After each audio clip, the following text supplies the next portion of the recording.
с заводи в няколко европейски държави и в Мексико също. Ще представя пред вас темата на презентацията е превантивно наблюдение на поведението на работници и служителите с цел осигуряване на безопасност по време на работа. Това, което пропуснах да кажа, сега ще намеря мястото да кажа, това е, че това е само едно от направленията, в които се работи в нашия завод.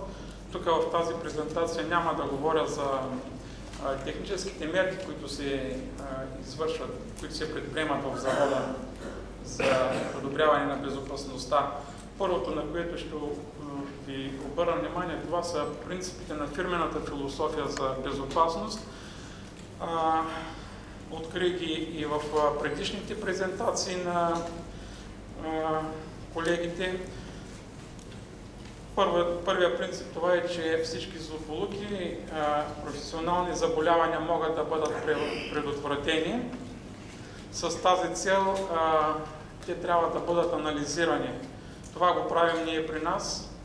Анализиране на трудовите злополуки. Добавям също така и потенциалните инциденти. Заложили, разбира се, ще се анализират. Няма ли сме до сега случаи на професионални заболявания? Разбира се, то също е заложено, но по въпроса за потенциалните инциденти, това са онези инциденти, които, както каза колегата от Идеал Стандарт, там ги наричат почти инциденти, ние ги наричаме потенциални инциденти. Това е такава ситуация, разбрахте вече, която поради щастливо стечение на обстоятелствата, така да го нарека, не е довело до трудова злополука. Ние анализираме и тези потенциални инциденти, изготвяме си коригиращи действия за тях, онези коригиращи действия, които могат да бъдат изпълнени веднага, се изпълняват, другите, които изискват средства и време, се включват в програми за изпълнение на тези коригиращи действия. Документират се при нас и тези потенциални инциденти, само вътрешно в завода остава това документиране и анализиране. Безопасността е отговорност за всеки от нас в завода и е условие за работа.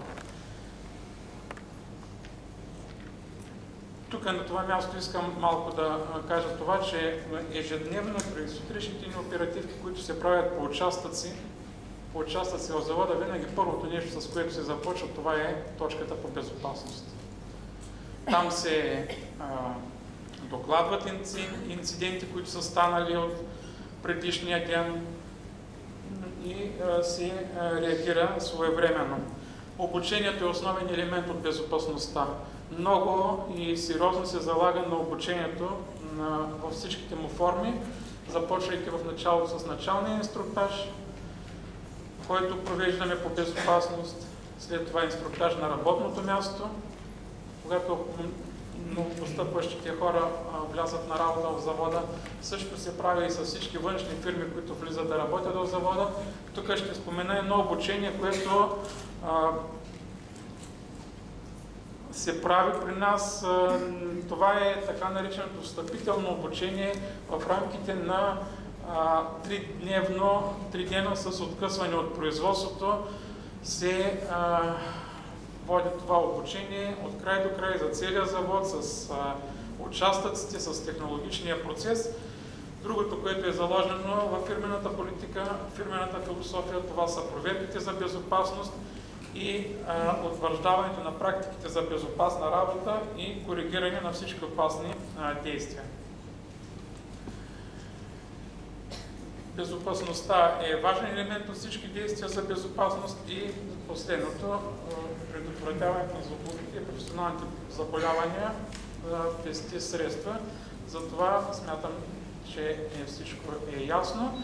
Казах ви само една насока от нашата работа по подобряване на безопасността, това е наблюдението. Фокусът е, че всички злополуки се дължат на опасното поведение на хората. Целта е при това наблюдение да намаляваме броя на злополуките чрез прекратяване на опасното поведение и действие върху поведението на хората. Това е разговори с хората, насърчаване безопасните работни действия и елиминиране на опасните действия. Ползите, тук отново е написано, намаляват се злополуките и се променя поведението на хората. Утвърждаване на безопасните работни практики, елиминиране на опасното поведение, намаляване на разходите, повишаване вниманието към безопасността, подобряване на комуникацията между хората. Тук в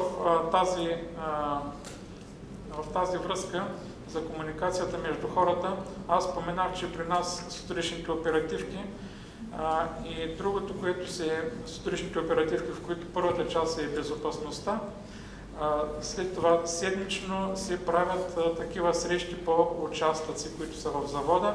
Седмична среща на мениджерите, висшето ръководство, в която също има първа точка, която започва с безопасност. Ежемесечни срещи по безопасност с менеджерите, висшето ръководство.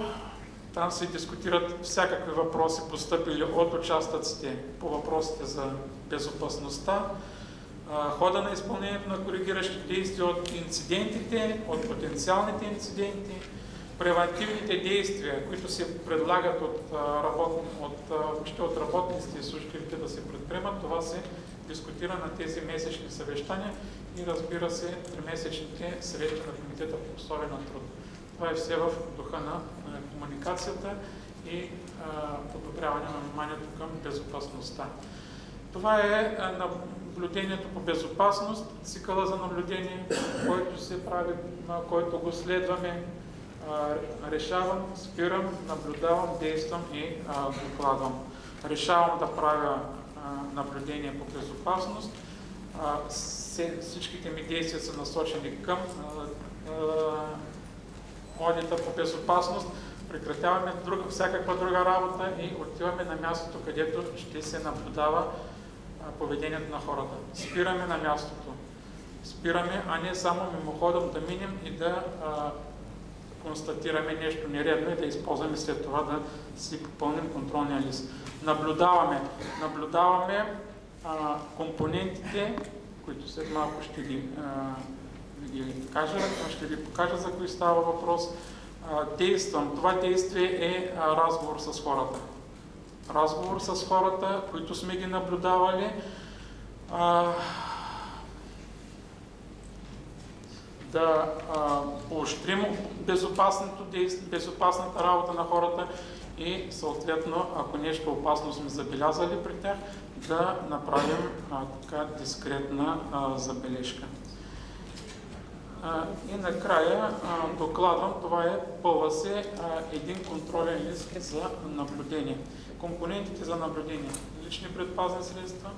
При нас в завода е задължително носенето в целия завод на предпазни очила, вътрешни антифони, обувки с предпазни бомбета. Това е задължително. Разбира се, има отделни и участъци и дейности, където към тези задължителни лични предпазни средства се ползват и допълнителни лични предпазни средства.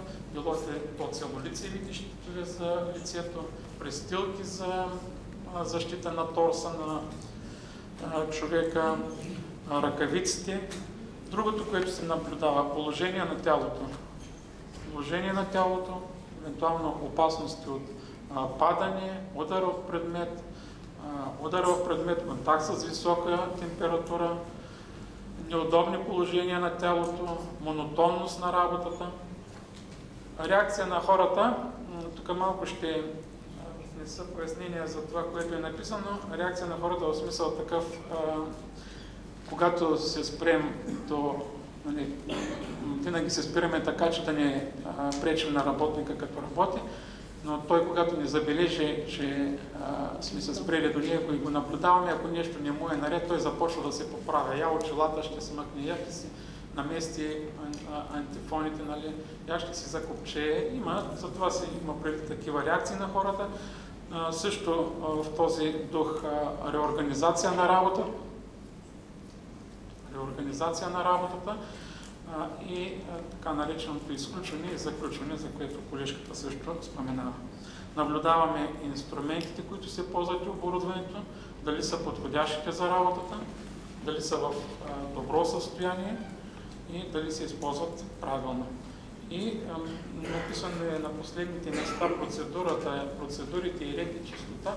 Тук става въпрос за процедурите за безопасност, изпълнението на правилата за безопасност и инструкциите за работа.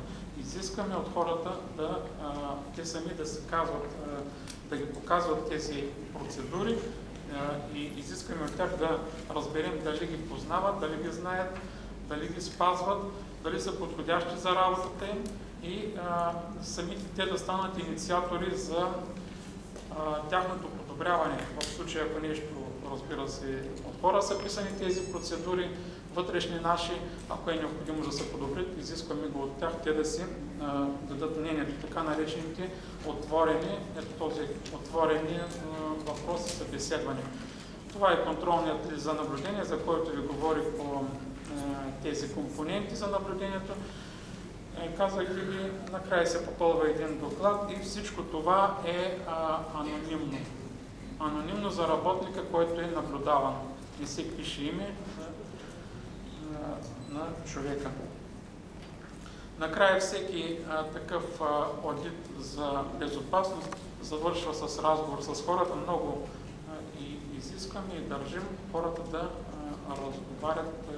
аудиторите да разговарят с хората, които са одитирани. Разговора обаче протича с така наречените отворени въпроси. Казах ви, предизвикваме хората сами да говорят, ние направо да им даваме готовите отговори, да ги задължаваме да спазват тези правила. Никога не се говори с заплашителен тон и има една дискусия между страните, обменят се идеи. Това са примерни въпроси, които можем, т.е. които следваме, които могат да се следват при такива наблюдения. И винаги едно безопасно наблюдение, в смисъл, ако е установено, че всичко е безопасно, винаги завършваме с похвала към работника. След този разговор похвала лично за поощряване на безопасното му поведение, цел да се стреми и за напред да работи по този начин. Ако сме забелязали опасно действие на одитиране, забележка, но забележка дискретна и лична забележка за ограничаване на опасното поведение. Благодаря за вниманието.